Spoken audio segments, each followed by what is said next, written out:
What's going on, casters? Welcome back to another episode of our ECL deck build. This is going to be week 7. Week 7, we did have the bye in the tournament last week, so we did not have a match week 6. So moving forward, this will be week 7 and so forth. We are going up against our opponent, who is Alex, aka Melodical Build. And so he has the elements of Earth and Thunder. Very terrifying elements. But without further ado, let us go ahead and jump on into our deck profile. We will be going with a strong fire package this week, switching things up pretty much every week, just trying to throw our opponents off guard while also preparing for their decks. We're going to start off strong with 2 Kinleo. 2 Kinleo is going to be our kind of main destruction, but not really the most important Elestral on the team. Moving forward, we will be having 3 Emphyrix. Emphyrix is just a really good recursion. It's really good board presence. One could argue the case for Ignector as well, but Emphyrix is at least 1 spirit cheaper usually, so that will be advantageous to us as far as that strategy. Then we will be having 3 copies of Volcaries. Volcaries is just a huge heavy hitter. He's going to be our main beat stick, and then our backup beat stick is going to be 3 copies of Necruff. So 2, 3, 3, 3, that's going to be our 1-drops.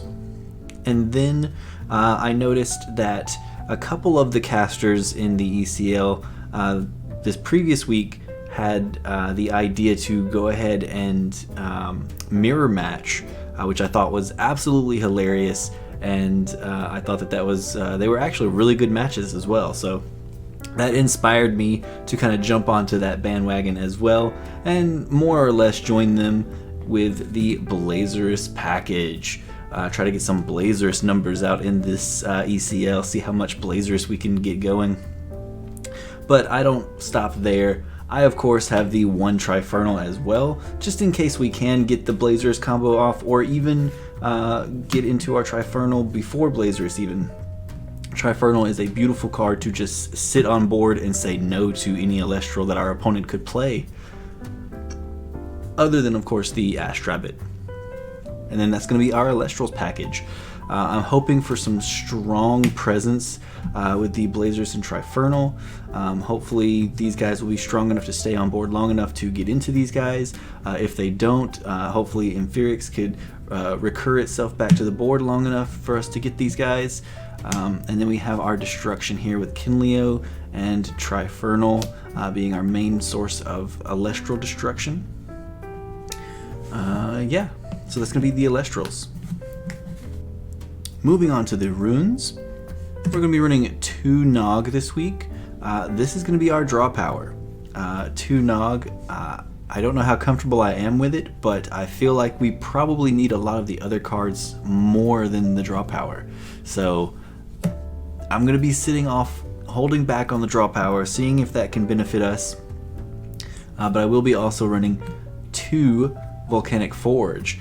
I'm very, very tempted to run this at 3, but at the same time, if 1 gets in my hand, then it kind of clogs up my hand. So 2 should hopefully be fine. If we need to run 3, then I believe if we need to run 3, then of course we will make adjustments to our deck in the coming weeks if we do use this deck again next week. But then we will be running 3 Hammer of Hephaestus. 3 Hammer of Hephaestus, just because it's similar to Volcanic Forge in the sense that both of these cards can be used for Nexus, both of these cards can be used for Volcaries. This one, Volcaries benefits a little bit more from, just because it's an instant 2, where as, or technically that's an instant 3 because of the plus from it and the plus from the enchantments, where this is a +2 to Volcaries. So that's kind of the scenario there. Both can be used for the Kinleo Nexus, putting on pressure with Kinleo's 3 damage once he nexuses from this. Can be very, very good. I'm not running the Hephaestus just because I feel like it would be less beneficial for us to spend more to search for a card that we wish we had, rather than us just drawing into the card that we're going to be spending to search for, yada yada yada. So I feel like it's not as advantageous to have Hephaestus as it is just to play the artifact. Then we're going to be running 3 Ambrosia. Ambrosia is arguably the most important card in the game. It's just life sustain. It helps you stay in the game, helps you do stronger combos, things like that. Then we're going to be running 3 Resting on Your Laurels.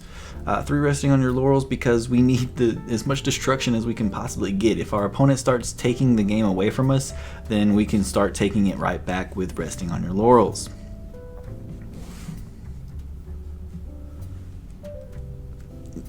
Then we run 3 Shield of Achilles. 3 Shield of Achilles because we don't want our opponent to be attacking our Elestrals before we get the chance to get Blazers or Trifernal out. We want to slow down our opponent and make our opponent spend as many spirits as we can. So we want to be sending them back to their hand and forcing them to recast those Elestrals as well. Then we run 3 Poison Tipped Arrows. Because it does lower the attack of our opponent's Elestrals, so that hopefully our larger attack Elestrals can stay on board for a while, and it also gives us the option to just straight up destroy the Elestral that they cast as well, so that's obviously very, very good there.